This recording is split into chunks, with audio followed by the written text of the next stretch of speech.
And we are live here in the Storycraft Cafe. I am your host, Hank Garner, as always. And today I am super excited to be joined again by my favorite writing duo in the whole world, Lynne Constantine, Valerie Constantine. You know them as they write jointly as Liv Constantine. They have a brand new book that comes out tomorrow. Excuse me, to move my fingers. The Senator's Wife. What an amazing book. You guys have knocked it out of the park again. Oh, Um, thank you. Thank you. I don't know what to say. You guys, you never have a down year, and you just keep our adrenaline peaked out all the time. And I don't know what to do with you guys, but anyway, we don't know what to do with ourselves sometimes. thanks for joining me, Valerie and Lynn. Um, how's it going? You guys have had a kind of a bunch of news swirling around. We've got a new publisher on this book. Is that right? Yes. From Harper to now Random House. That's always exciting, isn't it? Getting Oh, it is. to Yeah. connect with a new team Working with a great team. Yeah, they're just amazing. They've been phenomenal. Yeah. Yeah, we cannot say enough good things. So supportive and just on everything, from the very beginning all the way through. We feel like we're in just an amazing place. Yeah. It's always good to feel the excitement of other people that are excited about a project. Yes. And Yeah. not that your other publisher wasn't. I don't mean to no, of course. say that, but no, they were. Yeah, great. It's new faces and folks are always fun. How long has The Senator's Wife been in the works? I know with publishing schedules, it's probably been off your desk for a while. When did the first thoughts about these characters start coming about? It's probably 21, right? At least, it took 2 years to write. So, oh, wow. It might have even been right after. It's hard to pick a year anymore after the pandemic. Yeah, I think it was 2020. Yeah, I think it might have been. Yes, but maybe end of 2020, right? Yeah. That was like 2 years that lasted a decade, wasn't it? Yeah, right. Yeah, exactly. Yeah. But this one did take long. I think this took longer than anything that we've written so far.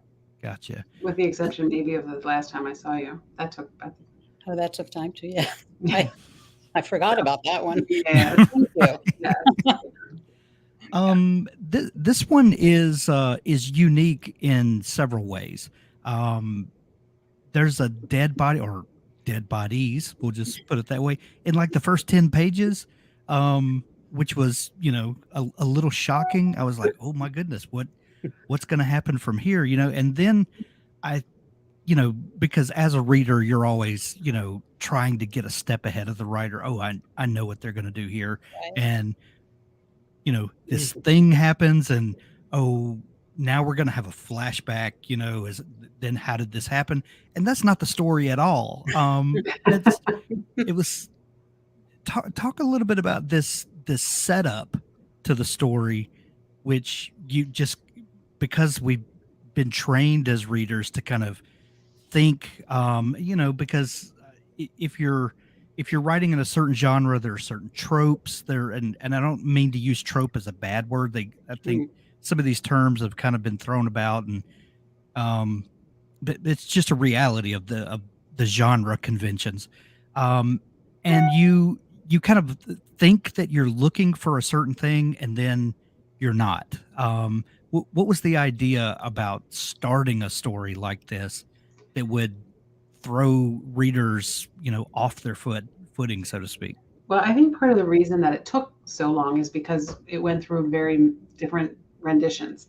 And initially, that wasn't the way that it had started. It was a quieter book. And so in revision, we wanted to really engage the reader. And as opposed to having what happens in that first chapter be a flashback, we just thought it would be more visceral to actually show it in real time and then just jump ahead to the aftermath and begin the story that way. So that, it was sort of by a process of, I guess, elimination or, in revision that we came to telling the story in that way. And we wanted, originally you just had Sloane like thinking about this great relationship that she had with her first husband. and all in flashback and memory. And we wanted to just have let the reader have a real glimpse into a day in the life of what it was before, and then go forward from there. Mhm. Yeah, into her marriage, and also then the man that 2 years later she marries. You also get a A glimpse glimpse into his into prior life. his marriage and his life. So it just seemed better to start out with that bang of no, uh, right? Yes. Yeah. Yeah, and be in the moment with them. Yeah. And of course, the real story, the story itself begins 2 years later. Right. Right. This book deals with politics, but not in the typical sense, or should we say politicians more than Right. politics itself. Mhm. It's not a political thriller, Not at all. although it does kind of revolve around political figures. Let's put Yes. it Mm, that way. Yes. And I'm trying to right. drop things without Yeah. Right. spoiling You're doing story, a but good job. yeah, there's and Valerie, I understand. I think I remember from one of our previous conversations that you worked in politics, I kind of. worked I worked, yes, I was not a politician, but Right. but I did work in Washington, and I worked in the scheduling office of the White House. So we and, I was just an assistant, and we did, things like, traveling, the advance teams that would go out before they traveled, to different countries, different places all across the US, and even down to the simplest thing of, either the president being invited to a birthday party or a wedding or something like that. Um, but no matter what your position is, how senior or how non-senior, when you are working there, you really do see what power does to people. And there is that really exciting part of it too, where Yeah. you are right in the middle of history being made. You're seeing Right. speech, you're seeing a State of the Union address before it's delivered, and that sort of thing. And there is an excitement about that can be not wonderful. I mean, can But be intoxicating, right? Very very intoxicating. intoxicating. Yeah, And yeah. I would imagine that that's true whether you're talking about the party on the right, on the left, the Yes. people in the middle. That Mhm. once you get Yeah. to these areas and this level, that it doesn't matter where you come from. It's No, all a no, you're swirl. in these lofty positions where most of the people around you are yes people, and I mean, it would be very difficult to Yeah. maintain your balance and keep your feet on the ground. Has the desire been to write a book with political connections? That this is the first time you guys um, have broached a character like this, right? I don't remember. Right, let's see, I In think our writing, yeah. I mean, in the Elsie Shaw, there's a senator, but Right. it's not the main thrust. There's a political undercurrent. But yeah, in terms of our books, this is the first one with a our first DC setting. yes. Yeah. Because you've gotten to see the kind of the undercurrents underpinning everything. Valerie, has that been a have you been looking for a way to kind of weave a story like this, or did it just No, kind of make sense with these characters? no, funnily enough, no. I really had never thought about it, and I'm not sure how thinking back so long ago, it seems now, how we even decided that there would be um, senators, or that we Well, would. Yeah. I think we talked about, it's the story of a woman newly married to a man in a powerful position who becomes vulnerable. A caretaker is brought in, and then she starts to worry that this woman may be after her life. And so we talked about what kind of a powerful person that could be. And I think we both said, I mean, we thought like, well, what about a governor? Or, then we said, no, I think a senator just seemed to fit the Mm, bill. And initially, it was going to take place in there. He was going to be a senator from Connecticut, and it was going to take place in Connecticut. And then we decided, well, no, we should move it to DC. It would be much more fun. move it to Washington, right? Yeah. Love it. There's an interesting cast of characters in this book, and A lot of your books and a lot of psychological suspense or family drama, the focus is very tight and narrow a lot of times, and your cast of characters kind of opens up the scope of this story a little bit. It's very much focused on these characters, but it's a little broader. It was how difficult is it to, especially when you're hiding secrets and you're playing with the reader's emotions, to kind of pan the camera back a little bit, to have a wider cast of characters, more viewpoint characters? And is it more difficult or more easy to kind of weave the deceptions throughout when you're dealing with more characters? Hmm. Yeah, I think it's easier to have more points of view, um, because you have a larger cast of characters who might be unreliable, Right. and several options for a reader to choose from. Is this one telling the truth, or is that one? And um, so and we I think we really find it interesting and fun to create different characters and different ages. You know, it's just it makes it more interesting to write. Yeah. Wouldn't Yeah, you agree? yeah, I think it can get a little, for us, tiring to be in those in one and just in one person and having one person tell the story because it's very limiting, right? And as Valerie said, you know, and sometimes we're not even that deceptive. I mean, we are, but we aren't. But like, for instance, with Athena, you know, she's up to something. I mean, from her point of view, I mean, it's very Right. clear she's got an agenda. You don't know what it is, but I think that that's a lot of fun. And then, you know, we loved Rosemary, our 80-year-old, you know, the mother-in-law, Sloane's former mother-in-law, Right. and she was just a great character to create. And I think it's really more robust. The story becomes more robust when you get to see it from these different points of view, and it keeps the pace going, all of it. I just find it a lot more interesting. I like to hear that. I kind of get tired of being in the same person's point of view. Hmm. Well, ever since Gillian Flynn published Gone Girl, we have never trusted a narrator Right. That's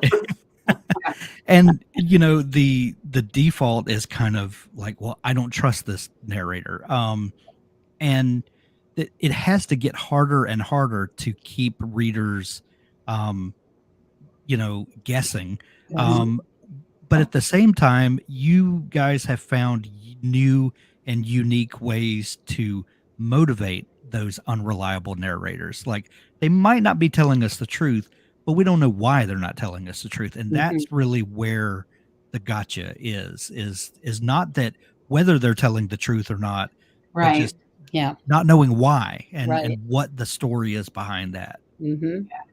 Yeah. That was the Yeah. fun part of Yeah, Hmm. this. what's it like to find these characters' motivation? How do you start kind of peeling back these characters before you write them to find out who they are and what they're up to? Well, you know, you don't really find out completely who they are before you write them. We have an idea of who they are, but they really come alive on the page. And you know, as we've already said, this one took a while and it went through a lot of iterations, Yeah. and that's because the characters grew, and especially the protagonist, Sloane. She was especially difficult, I would say, to bring into a fullness that we hope we've achieved. I'll let you, if you have any, no, or not. No. I think that's true. I mean, I think the other part of it is knowing their backstory and what trauma they've undergone, and that informs a lot of what their motivation is as well. So if we know, you know, because we have to know why they're doing it too. Like, we're not just going to create a character and say, okay, she's doing this or he's doing that, but well, why? What is the motivation? What are they getting out of it? What's driving them? And so even whether you want to call it the anti-hero, the antagonist, or just another character, you know, they have goals that they're trying to achieve as well. And so we just try to make sure that that's all fleshed out. And sometimes that is the reason things change, because as we do get to know the characters, we might learn, you know what, this character would not do that. So we need to rethink, how, if we want to stay on this path, how do we make it work that still makes sense? Because we never want something to just come out of left field with absolutely no grounding for the sake of shock value. That's not satisfying to anybody. So it really has to be genuine, and it has to make sense. We've talked about your the way that you share writing duties in the past, and uh, with a book like The Last Mrs. Parrish, where you have two kind of definitive viewpoints, and you guys talked about splitting those viewpoints, and one of you writing one, and with Amber and uh, Daphne. Daphne. Thank you. I Mhm. couldn't grab Daphne for some reason. And how you've got these two distinct voices. Well, with this book, there are four viewpoint Yeah. characters. Or mhm. So had you split, or did you kind of take that same approach to this book? No. So really, Parish was the only book that we did that with, and even in Parish, we both wrote in the other points of view as well. But our process has evolved with every single book, and what we realized was that we both have to be 100% invested in every character, and because they're appearing in each other's chapters anyway, they're all. It was a little easier with Parish because it was one whole story, and then it switched to another story, so it was not as intertwined. So we just divvy scenes up, and it doesn't matter who, it's not like, oh, I'm going to write all of this person's scenes. It was just like, okay, I'm writing chapter 1, you're writing chapter 2, and we edit each other's work and give each other feedback. And sometimes one will write a half a chapter and the other will finish it, and vice versa. Yeah. Our writing, our collaboration has evolved quite a bit from I was going to ask you that, beginning. because if we include Circle Dance, is this the fifth book that you guys have written together? 6, including Sixth. Circle Dance. Okay. Right. How has your writing process evolved over 6 books? Because if we go back to where you guys wrote that first book together, this was a passion project, and then you a few years later decided to write thrillers together, and I would assume that as this machine gets to rolling, and now you're on a publication schedule and people are expecting things from you, that the way that you handle the writing has got to evolve and change, hasn't it? Well, I mean, it has. I think I don't know that if we've come to the final, you know, evolution of it, if things will Yeah. continue to change. But I would say at this point that there is not a page in the book that doesn't have both of our writing on it. So I don't know how that can evolve any further Right. unless we do that Google document, which neither one of us wants to do, where you're actually really writing the sentences together and changing words. But I think we'd lose our minds doing that. Definitely. Yeah. Yeah. Yeah. We have to each be in our own zone when we're writing. And Yeah. Even though you are separate, and maybe thinking differently, or about different portions of the story, do you find that you are anticipating what the other person is thinking or would think? Do you, like Valerie, do you start thinking, well, this is what Lynn would do, or Lynn, do you think that that in terms of the way Valerie would think? I don't think that so much, but what does happen is that we will, so like, say, for example, we have a character and we want to give them a family and or siblings, and so we'll say, well, so let's talk about siblings for this character, and then both of us will say, how about just one brother, and we'll say the same thing, Yeah. and that's when it gets a little scary. Yeah. When we'll name somebody the same name, and it's sort of like a mind meld Mhm. sort of thing.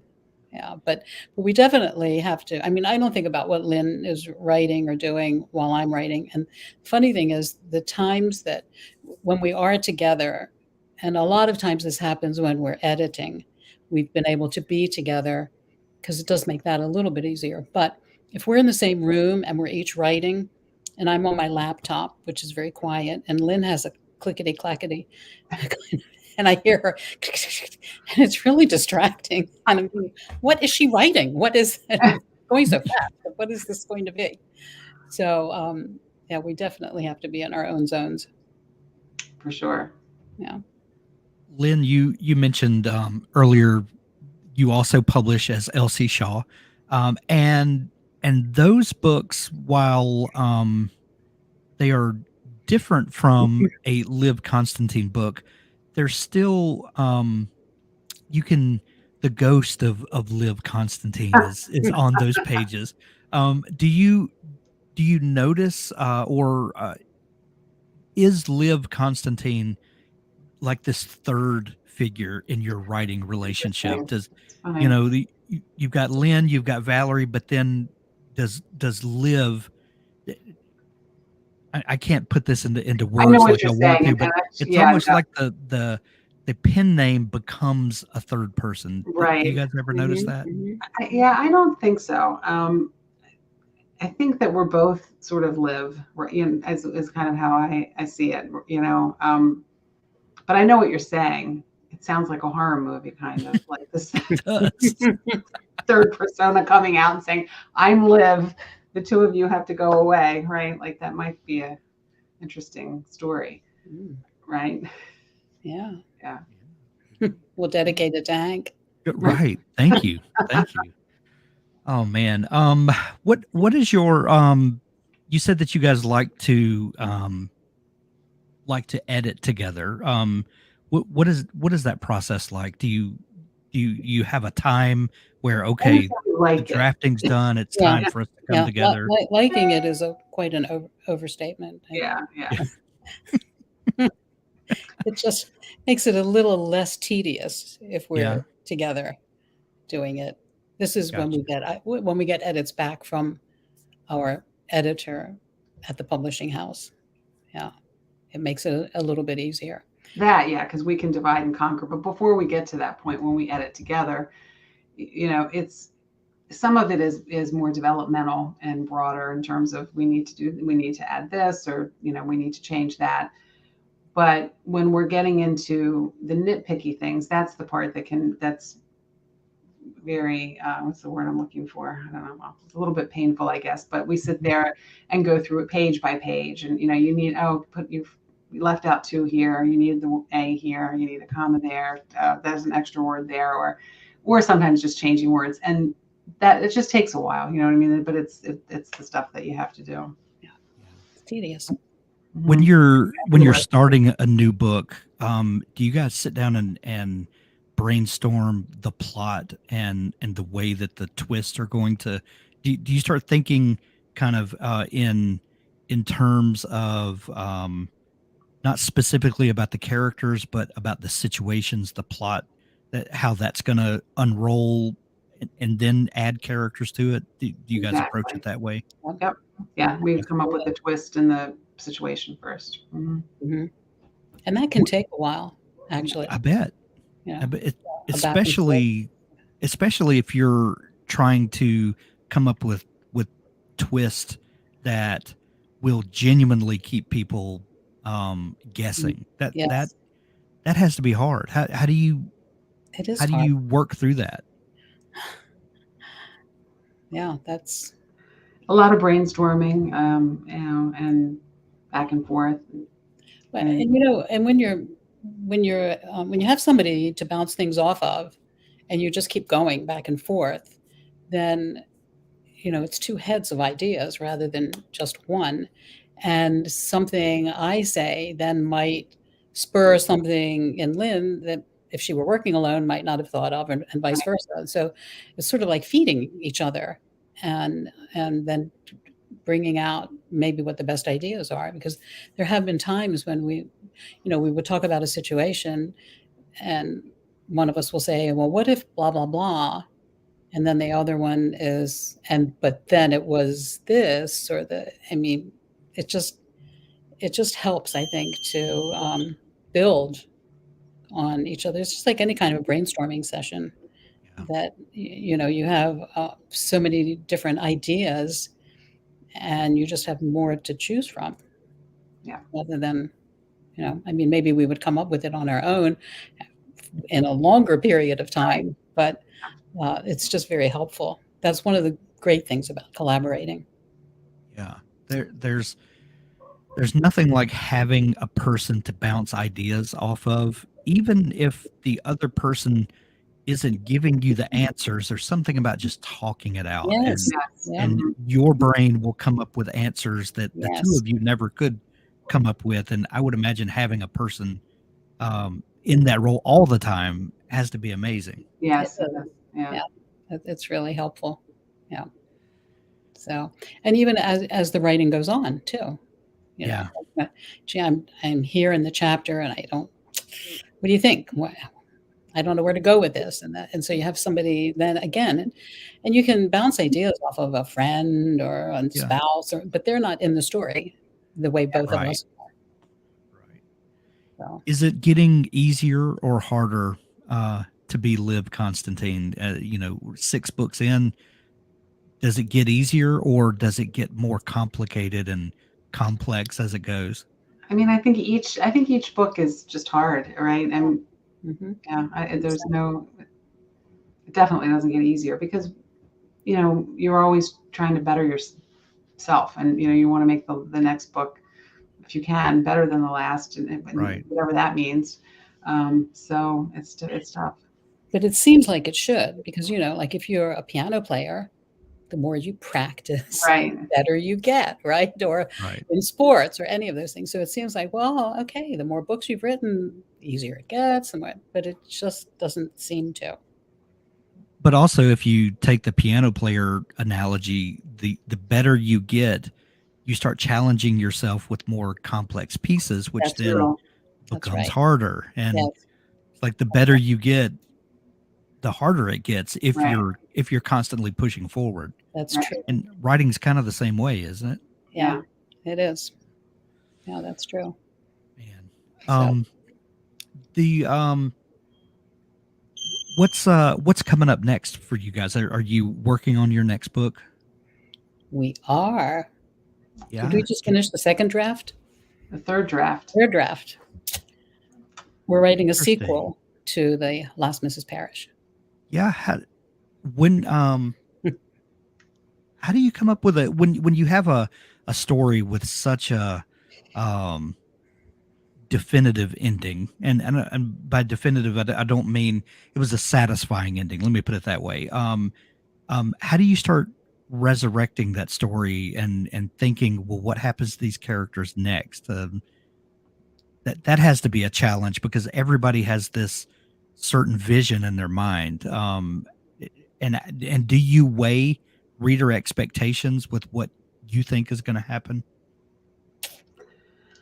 I mean, we obviously don't want to disappoint readers, and the reason that it has taken this long for us to even, decide to write a sequel is because we wrote a prequel novella, The First Right. Shot, and that there's a character in that, Daisy Ann, who is perfect for the sequel. So this sequel will have her, we'll have Daphne, we'll have Amber, and we can't obviously tell you why or what's going on, but we think it's a pretty fun, and hopefully people will love it just as much and will enjoy being back with these characters and seeing what they're up to. I love it. I can't wait. Tomorrow, the brand new book, The Senator's Wife, releases everywhere. Hardcover, Kindle edition, audiobook. I actually listened to the audiobook over the weekend, Oh. and it is fantastic. Oh, that's great to hear. We We haven't had had the read chance to the- do that yet. I had read the book a month and a half ago or so, and then listened to the audio to just get the story fresh in my mind again. Oh, It was a completely different experience, but I was familiar with the story, yet getting to experience it all over again. And that's what I right. love about audiobooks is mm. you know the story, but it's fun to kind of relive it again in a It is. different way. It's a different experience. You're right. It is. Yes. It is. If folks are just discovering you guys, God forbid, where can they find you online and pick up the new book, pick up everything in your back catalog, all that good stuff? livconstantine.com, which also has links to all our social media. And we're on Instagram, Twitter, and Facebook. And we also have a Facebook group for readers where we do a lot of personal interaction that can be found. There's a link to that on our Instagram page at Liv Constantine too. And again, everything on the website. There's actually a link on our website as well to the reader group. Excellent. So We'll link that up, send everyone to see you. Go grab The Senator's Wife, out everywhere tomorrow. Lynn, Valerie, always a pleasure to thank catch you, up. Hank. It's always great to talk to you as well. Always, Hank. Thank you so much. Yes.